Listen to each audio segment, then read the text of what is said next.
ፕሮፌሽናል ኤዲተሮች በቀን የሚጠቀሙት 3 መሳሪያዎች አሉ ማለት ነው። እነሱም ስፕሊት፣ ትሪም እና ዲሌት ናቸው ማለት ነው። እነዚህን በትክክል ካልተማራችሁ ኤዲቲንጋችሁ ሁልጊዜ ጀማሪ ይመስላል ማለት ነው። ዛሬ ከዜሮ ጀምረን በተግባር እያንዳንዷን እንማራለን ማለት ነው። ይህ የኔ ዩቲዩብ ቻናል ነው። እናንተን ያስተምራሉ ቁም ነገር አዘል ያልኳቸውን ቪዲዮዎች የምለቅበት ቻናል ነው። ከወደዳችሁ ሰብስክራይብ፣ ሼር እንዲሁም ላይክ ማድረግ እንዳይረሳ። አሁን ቀጥታ ወደ ቪዲዮ። እሺ፣ በመጀመሪያ ደረጃ ምንድነው የምናደርገው? ወደ ካፕከት አፕሊኬሽን እንገባለን ማለት ነው። ካፕከት አፕሊኬሽን ከገባን በኋላ ምንድነው የምናገኘው?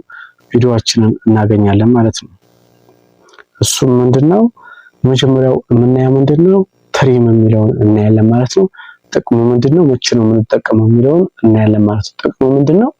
ለማሳጠር ነው የምንጠቀምበት ማለት ነው። ለማሳጠር፣ ስፕሊት ለመቁረጥ ነው የምንጠቀምበት። ትሪም የምንለው ደግሞ ከመጀመሪያው ወይም ከመጨረሻው ያለውን ለማሳጠር ነው የምንጠቀምበት ማለት ነው። እንዴት አድርገን ነው የምናሳጥረው? እሱ ላሳያችሁ ነው። ቪዲዮአችንን አድ ካደረግን በኋላ የምናሳጥረውን የመጀመሪያው ይቺን ታይም ላይን ላይ የምናገኘት ይቺን ማንቀሳቀሳት ይቻለች። ይቺን ተጭነን ይዘን ሳብ ስናደርገው እንደዚህ ከመጀመሪያ ያለውን እናሳጥረዋለን ማለት ነው። ይሄንን ከመጨረሻ ያለውን ሄደን ደግሞ ይቺን ነጯን ታይም ላይናችንን ይዘን ተጭነን ስናመጣው እንደዚህ እንደምታዩት ይሄንን ያሳጠረናል ማለት ነው። ይሄንን ምን ብለን እንጠራዋለን ማለት ነው? ትሪም ብለን እንጠራዋለን ማለት ነው። ጥቅሙ ከመጀመሪያም ወይም ከመጨረሻ ያለውን ለማሳጠር እንጠቀምበታለን ማለት ነው። ሁለተኛ ደረጃ ላይ የምናገኘው ምንድነው? ስፕሊት እንለዋለን ማለት ነው። ስፕሊት ምንድነው? ለመክፈል ነው ወይም መቁረጥ ብለን እንጠራዋለን ማለት ነው። የተለያዩ ዘዴዎችን ልንጠቀምበት እንችላለን ማለት ነው። አንደኛ የማንፈልገውንም ሆነ የተሳሳትነው ቪዲዮም ሆነ አውዲዮ ቆርጠን ለማውጣት እንጠቀምበታለን ማለት ነው። ሁለተኛ ደረጃ ላይ የምንጠቀምበት ምንድነው? የተለያዩ አኒሜሽኖችን ለመጠቀም ነው ማለት ነው። ለምሳሌ እኔ እዚች ጋር አሁን ለምሳሌ እኔ እዛ አካባቢ ላይ የተለያየ አኒሜሽን ለማስገባት ከፈለኩኝ ስፕሊት እንደምታዩት እቺ የመጀመሪያዋ አንዴ ቪዲዮአችንን ስንነካው ትመጣልናል ማለት ነው።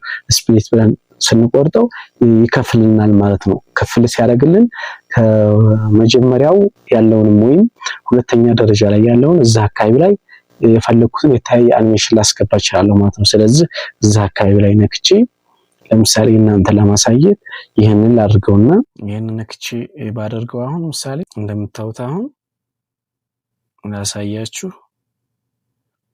ከፍሌ አገባቡን እንደምታዩት ይሄንን የሚመስል አኒሜሽን ማስገባት እችላለሁ ማለት ነው።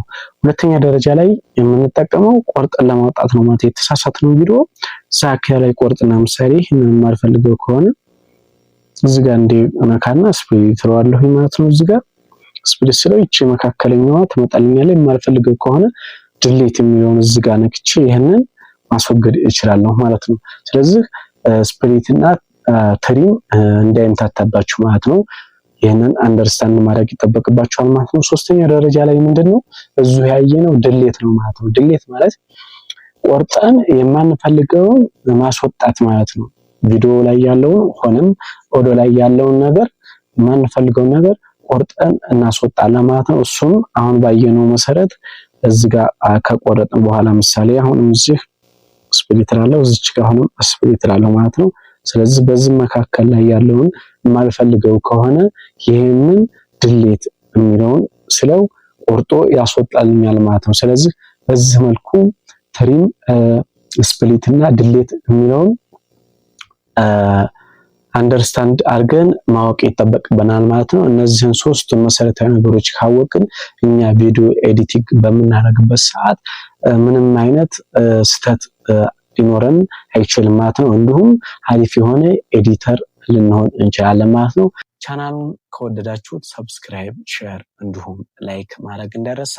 በሚቀጥለው ቪዲዮ እስከምንገናኝ በያላችሁበት